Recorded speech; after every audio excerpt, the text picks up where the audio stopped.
And now, David will give us our scripture for this morning.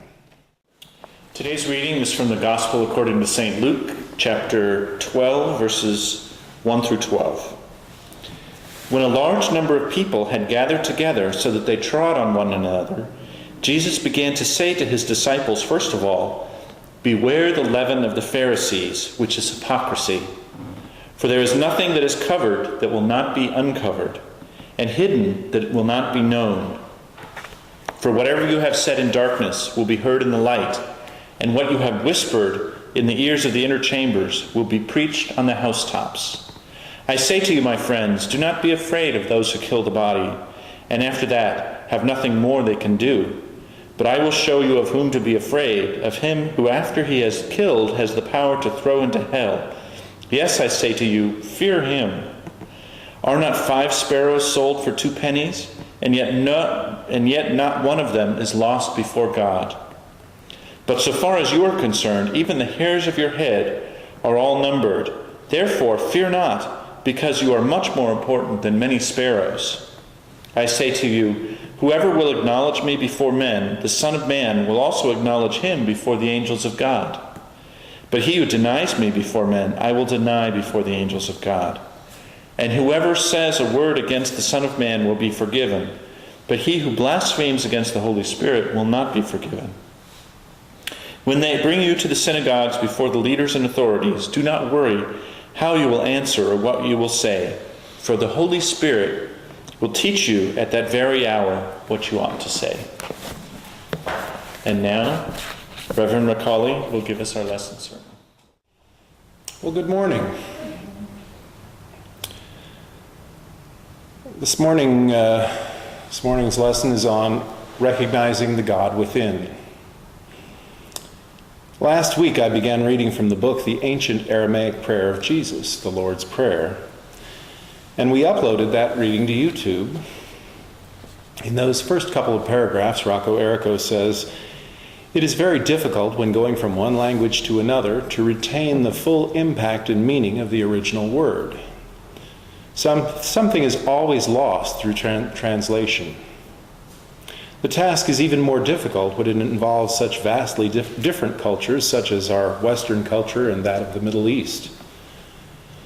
This has been the problem in translating the scriptures from Eastern to Western languages.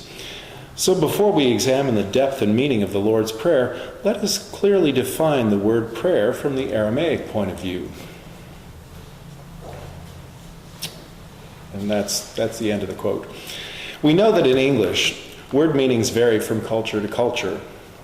For example, when I was growing up on the East Coast, we had a number of words for snow.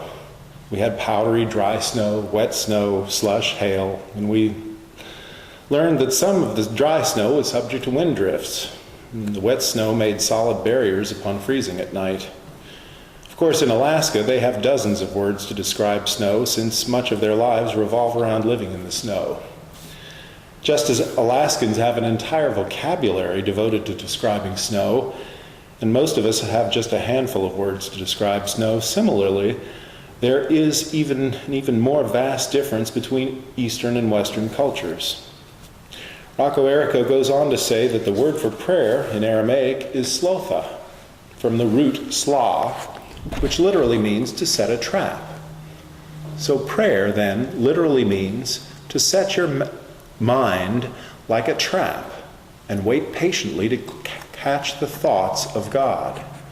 That is, to trap inner guidance and impulses. Again, let me reiterate that this is the Aramaic concept of prayer as explained by Rocco Errico. As I said before, we posted that reading from Errico's book on the web and received a response to that reading, which said, "The Lord's Prayer was not a request for information." This person went on to say that the requests in that prayer are for realities, not abstracts. Now let me say first that I'm grateful for the feedback that we receive. It lets me know that people are out there paying attention to what we're doing and talking about, and our overall goal is to educate those who are interested in increasing their knowledge and understanding of the world. For our purposes in the study of metaphysics, we can break down the world into the seen and the unseen, and our study of metaphysics is focused on the unseen world. I agree with the commenter that the Lord's Prayer is not a request for information. I don't believe I ever said it was, nor do I believe that Rocco Errico ever said that it was or made such an implication. When Errico defined prayer, however, he did suggest that what we are doing is setting our mind like a trap and waiting patiently to catch the thoughts of God or inner guidance and impulses. When our commenter said that the requests in that prayer are for realities, not abstracts, the Lord's Prayer certainly does include requests for realities. Give us this day our daily bread. Forgive us our trespasses or our debts. And you might even include, let us not be led into temptation, which is certainly a reality. But I think there are also requests for abstracts. Thy will be done on earth as it is in heaven.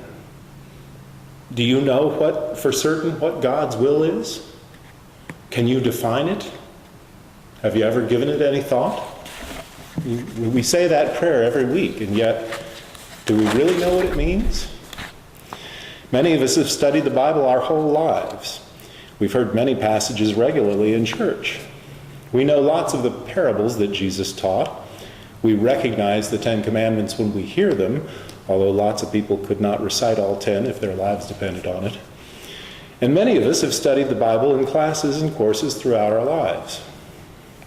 Yet, if you had to summarize the will of God in a sentence or a paragraph, could you do it? One could say that the entire Bible is a treatise on the will of God. Certainly the will of God includes loving your brothers and sisters, even your enemies, and all of God's creatures that roam the earth. I spoke last time about how Jesus said, "He who believeth in me shall do the works which I do, and even greater than these things shall he do, because I am going to my Father." I keep wondering what the world would look like if everyone took these words to heart and followed Jesus' instructions. This week I heard about how St. John's Hospital in Santa Monica is constructing a new state-of-the-art hospital facility where new technologies will be utilized to allow doctors to help people all over the world remotely. New systems are being installed that will permit healthcare to go above and beyond what we've done in the past. Upon hearing this, I wondered about what I had said earlier, that these and greater things shall you do. And I took a different approach. Perhaps in the development and implementation of all this new digital computer technology, perhaps what we are really doing is what Jesus told us to do.